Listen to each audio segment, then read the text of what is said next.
আসসালামু আলাইকুম প্রিয় শিক্ষার্থীরা, কেমন আছো সবাই? আশা করি সবাই ভালো আছো। আজকে আমরা আজকের ক্লাসে বৃক্কের গঠন সম্পর্কে জানব। তো প্রথমে জেনে নেওয়া যাক বৃক্ক কী। বৃক্ক হলো মানবদেহের প্রধান রেচনাঙ্গ। মানবদেহের প্রধান রেচনাঙ্গ কেন বলা হচ্ছে? কারণ মানবদেহের যে বর্জ্য পদার্থ, বিশেষ করে নাইট্রোজেন ঘটিত যে বর্জ্য পদার্থ, এই বর্জ্য পদার্থে 80% বৃক্কের মাধ্যমেই দেহ থেকে নিষ্কাশিত হয়ে যায়। এজন্য বৃক্ককে আমরা প্রধান রেচনাঙ্গ বলি। তো এই বৃক্কের সম্পর্কে আমরা বিস্তারিত জানব। প্রথমে জানব যে বৃক্কটি কেমন, এর রং কেমন। বৃক্কটি লাল, পুরোপুরি না, কালচে লাল বর্ণের। এবং এটির অবস্থান কোথায়? এর অবস্থান আমাদের খেয়াল করো, আমাদের যে উদর গহ্বরের পশ্চাতে আমাদের মেরুদণ্ডের দুই পাশে বক্ষপিঞ্জরের নিচে পৃষ্ঠদেশ বরাবর অবস্থান করে দুটি বৃক্ক। এই বৃক্ক তোমরা দেখতে কেমন, ছবিতে দেখতে পাচ্ছ যে এটি একটু সিম বীজের মতো দেখতে, এবং অথবা চিন্তা করো যে বাংলা পাঁচের মতো দেখতে বা একটু বাঁকানো। এটা হয়তো বৃক্কের গঠন বা এর যে আকার আকৃতি। এখানে খেয়াল করো এর দৈর্ঘ্য প্রস্থ কেমন। এটা দৈর্ঘ্যে আছে 11 সেন্টিমিটার, প্রস্থ 5 সেন্টিমিটার, এবং এর যে পুরুত্ব এটা আছে 3 সেন্টিমিটার। তো মনে রাখবা, এইভাবে বৃক্কের অবস্থান, আকার আকৃতি আমরা জানলাম। আর স্পেসিফিকভাবে যদি তোমরা জানতে চাও, যেটা আমাদের মেরুদণ্ডের তোমরা জানো 33টি কশেরুকা, এর মধ্যে উপরের 12টি থোরাসিক কশেরুকা, আর এরপরে আছে 5টি লাম্বার কশেরুকা। এখানে মনে রাখতে হবে বৃক্কের যে উপরের লেভেলটা, এটা হচ্ছে 12তম দ্বাদশ থোরাসিক কশেরুকা পর্যন্ত থাকে, আর নিচের লেভেলটা থাকে 3 নম্বর লাম্বার কশেরুকা পর্যন্ত থাকে। তাই এভাবে দ্বাদশ থোরাসিক কশেরুকা থেকে তৃতীয় লাম্বার কশেরুকার মধ্যে বৃক্কের অবস্থান করে। তাছাড়া মনে রাখতে হবে যে বাম বৃক্কটা ডান বৃক্কের তুলনায় একটু উপরে থাকে। তা এইটা মোটামুটি আমরা জানলাম যে বৃক্ক কি, বৃক্কের রং কেমন, বৃক্কের অবস্থান কোথায়, বৃক্কের আকার আকৃতি কেমন। তো এবার আমরা জানবো এর বাহ্যিক গঠন। দেখো বৃক্কটি বাহ্যিকভাবে যদি চিন্তা করো, বাহ্যিকভাবে দেখতে এটা সিম বীজের মতো।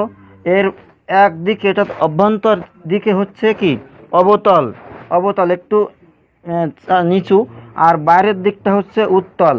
তো এখানে মনে রাখতে হবে অবতল অংশের এই নামটা হচ্ছে হাইলাস অংশে কিছু কাজ আছে।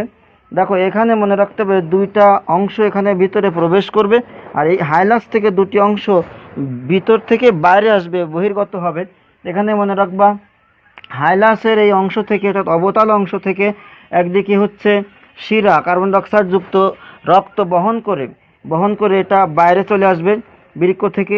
অপরদিকে ইউরেটর, যেটা মূত্র বহন করে বৃক্ক থেকে বেরিয়ে আসবে।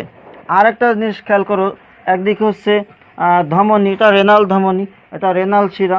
রেনাল ধমনী বৃক্কে অক্সিজেনযুক্ত রক্ত নিয়ে যাবে। অপরদিকে যে কিছু স্নায়ু, কিছু নার্ভ কিন্তু বৃক্কে প্রবেশ করবে। তো এভাবে হাইলাস অংশ থেকে এই যে কিছু গমন এবং বহির্গমন। তো এখানে আমরা দেখব এবার বাইরের দিকটা কেমন। বাইরের দিকটা একটা ক্যাপসুলে আবৃত, এখানে লেখা আছে দেখো, বাইরের দিকটা একটি ক্যাপসুলে আবৃত। তো এই ক্যাপসুলটি একটু পুরু স্তর। এরপরে রয়েছে অভ্যন্তরীণ দৃশ্য, সেটা আমরা দেখব যে অভ্যন্তরীণ দৃশ্যের মধ্যে এটাকে যদি লম্বচ্ছেদ করা হয়, তাহলে লম্বচ্ছেদের মধ্যে প্রথমে আসবে, সবার বাইরে আসবে কর্টেক্স। এই কর্টেক্স অঞ্চলটি আবার দুটি ভাগে ভাগ করা যায়। বাইরের যে কর্টেক্স, এটাকে আমরা বলবো সুপারফিশিয়াল কর্টেক্স, যেটা টু থার্ড অংশ নিয়ে জুড়ে থাকে, এবং ভিতরের যে অংশটা 1/3 অংশ নিয়ে জুড়ে থাকে, সেটাকে আমরা বলবো জাক্সটামেডুলারি কর্টেক্স। তো এভাবে সুপারফিশিয়াল কর্টেক্স এবং জাক্সটামেডুলারি কর্টেক্স নিয়ে এই বাইরের কর্টেক্স অঞ্চলটি, এটা একটু কিন্তু হালকা বর্ণের হয়ে থাকে, এবং কর্টেক্স অঞ্চলের পরেই চলে আসবে মেডুলা অঞ্চল, যেটা বৃক্কের ভিতরের দিকে থাকে এবং অধিক গাঢ় রঙের, অধিক লালচে রঙের হয়ে থাকে এই মেডুলা অঞ্চল। এরপরে আরও ভিতরে যদি আমরা চলে আসি, সেখানে দেখতে পাবো সবার ভিতরে রয়েছে একটি খোলা জায়গা। এই জায়গাটিকে আমরা বলবো পেলভিস। এখানে লেখা আছে এই জায়গাটি হচ্ছে মূলত পেলভিস। এই পেলভিস এর সঙ্গে কতগুলো পিরামিড যুক্ত আছে তোমরা ছবিতে দেখতে পাচ্ছ, রেনাল পিরামিড। এখানে তোমরা পিরামিড বলতে এরকম পাহাড়ের মতো কিন্তু বুঝো, যে এরকম দেখো এখানে উল্টা দিক দিয়ে চিন্তা করলে উল্টা কতগুলো পাহাড়ের মতো কিন্তু বোঝা যাচ্ছে। এইগুলো হচ্ছে বলা হয় রেনাল পিরামিড। এরকম 6 থেকে 13টি রেনাল পিরামিড একটি বৃক্কের মধ্যে আমরা দেখতে পাই। প্রতিটি রেনাল পিরামিড আবার অসংখ্য যে এর মতো তন্তুগুলো আছে সেমিনিফেরাস টিউবিউলস দিয়ে গঠিত। এবার প্রতিটি সেমিনিফেরাস টিউবিউলস থেকে আবার অসংখ্য সংগ্রাহক নালিকা কালেকটিভ টিউব এখান থেকে বের হয়, এবং প্রতিটি সংগ্রাহক নালিকা থেকে আবার অসংখ্য নেফ্রন বের হয়। এই নেফ্রনটাকে আমরা বলি বৃক্কের বা টোটাল যে এক্সক্রিটরি সিস্টেম, এই রেচনতন্ত্রের কার্যকরী একক বলবো আমরা। এবং এটা মনে রাখতে হবে যে এই প্রতিটি বৃক্কে নেফ্রন থাকে 10 লক্ষ। তাহলে 2টি বৃক্ক মানবদেহে, এই 2টি বৃক্কে মোট নেফ্রন থাকে 10 10 20 লক্ষ। তো এখানে খেয়াল করো তাহলে কি কি হলো। একদিকে হচ্ছে পেলভিস, তারপরে আছে পেলভিস, এরপরে রেনাল পিরামিড হলো, পেলভিস হলো। এইবার দেখো এখানে রেনাল পিরামিডের যে শীর্ষ, এই যে পাহাড় মতো এর যে শীর্ষ, এর শীর্ষটাকে আমরা বলবো রেনাল পিরামিডের শীর্ষ হলো পিকা বা প্যাপিলা। তো এখানের সঙ্গে এই সেমিনিফেরাস টিউবুসগুলো এখান থেকে বেরিয়ে চারিদিকে বিস্তৃত থাকে। তো আমরা দেখলাম এখান থেকে রেনাল সেমিনিফেরাস টিউবুস থেকে আবার বেরিয়েছে সংগ্রাহক নালী, এই সংগ্রাহক নালিকা থেকে বেরিয়েছে কি নেফ্রন। তো এভাবে আমরা প্রতিটি অংশ দেখলাম। তো এভাবে মনে রাখতে হবে যে এই যে নেফ্রনটি এখানে বিস্তৃত, আমি একটি নেফ্রন কিন্তু এঁকে দেখিয়েছি তোমাদের। এই নেফ্রনের মনে রাখতে হবে যে 2টি অংশ প্রধান, একটা হলো রেনাল বডি, আরেকটা হলো রেনাল কর্পাসল। Renal tubule. তো রেনাল কর্পাসল যেটা, এটা থাকবে কর্টেক্স অঞ্চলে, এবং রেনাল টিউবিউল যেটা, এটা থাকবে মেডুলা অঞ্চলে।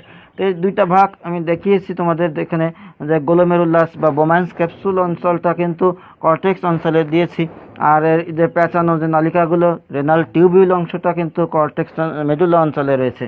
তো এইভাবে 10 লক্ষ নেফ্রন এর মধ্যে অবস্থান করে। এখান থেকে যে মূত্রটা, রক্ত থেকে যে নাইট্রোজেন ঘটিত বর্জ্য পদার্থ থেকে কিন্তু এখান থেকে সংগ্রাহক নালিকার মধ্য দিয়ে আসবে সেমিনিফেরাস টিউবিউল, এবং এই সেমিনিফেরাস টিউবিউল থেকে আসবে এখান থেকে এই যে পেলভিস অংশের মধ্যে চলে আসবে। পেলভিস থেকে এই মূত্র চলে আসবে ইউরেটরের মধ্য দিয়ে, কোথায়, এখান থেকে আসবে মূত্রথলিতে। এপাশ থেকে আরও একটি ইউরেটর আসবে, দুই পাশে 2টি বৃক্ক থেকে, 2টি কিডনি থেকে 2টি ইউরেটর এসে কিন্তু মূত্রথলিতে এসে সংযুক্ত হবে।